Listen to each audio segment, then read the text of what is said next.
சம வேலைக்கு சம ஊதியம், கூடுதலாக பணிபுரிந்தால் இரட்டிப்பு ஊதியம், பெண் தொழிலாளர்களுக்கு உரிய பாதுகாப்பு உள்ளிட்ட பல்வேறு சிறப்பு அம்சங்கள் அடங்கிய புதிய தொழிலாளர் சட்டங்கள் மத்திய அரசால் செயல்படுத்தப்பட்டுள்ளது.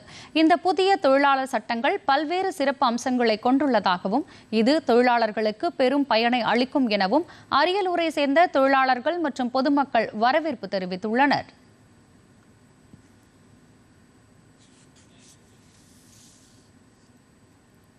மத்திய அரசாங்கம் தொழிலாளருக்குன்னு இப்போ ஒரு சட்ட திருத்தம் கொண்டு வந்திருக்காங்க. இந்த சட்ட திருத்தமானது எல்லாத்துக்குமே ஒரு நல்ல ஒரு வழிவகுக்கக்கூடியதாக இருக்குது. உதாரணத்துக்கு சொல்லணும்னாங்க, ஐடியில் ஒர்க் பண்ணுறாங்கல்ல, அவங்களாம் பிரைவேட்டில் ஒர்க் பண்ணுறாங்கன்னு வச்சுங்களேன். சம்பளம் அந்த ஐடி கம்பெனி அவங்களுடைய விருப்பத்துக்கு தகுந்தப்பல தான் போடுறாங்க. அதெல்லாம் சீர்திருத்தம் பண்ணி 7ஆம் தேதிக்குள்ள ஐடி ஊழியர்களுக்கு சம்பளம் கண்டிப்பாக கொடுக்கணும் அப்படின்னு ஒரு ஆர்டர் வந்திருக்குங்க. அது மட்டும் இல்லை, பெண்களுக்கு நிறைய சிறப்பு அம்சங்கள் இருக்குது. உதாரணத்துக்கு சொல்லணும்னா, இரவு நேரங்களும் பெண்கள் வேலை பார்க்கறதுக்குரிய அனுமதி அரசாங்கம் கொடுத்துருக்காங்க.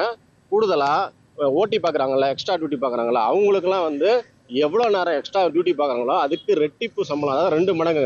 1000 ரூபா வாங்கினாங்கன்னா 2000 கொடுக்குறாங்க.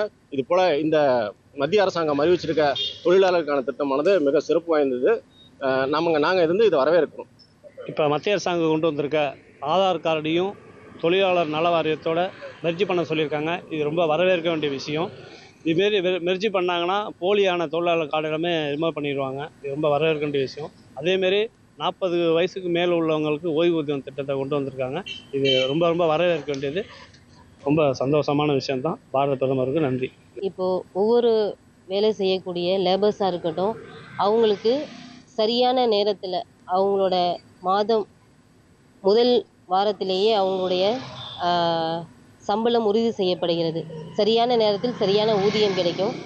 பணியாளர்களுக்கு ஒரு பாதுகாப்பான ஒரு சூழ்நிலையில் அவங்க வேலை பார்க்கக்கூடிய இதுவும் உறுதி செஞ்சுருக்காங்க. அதே போல் ஒவ்வொரு பணியாளர்களும் அவங்க வேலை செய்கிறாங்க, குறிப்பிட்ட நேரத்துக்கு அதிகமாகவும் வேலை செய்யக்கூடியப்போ அவங்களோட ஊதியத்தையும் அதிகப்படுத்தி தரணும்னு சொல்லியிருக்காங்க. இதெல்லாம் ஒரு வரவேற்பு தக்க விஷயமா இருக்குது.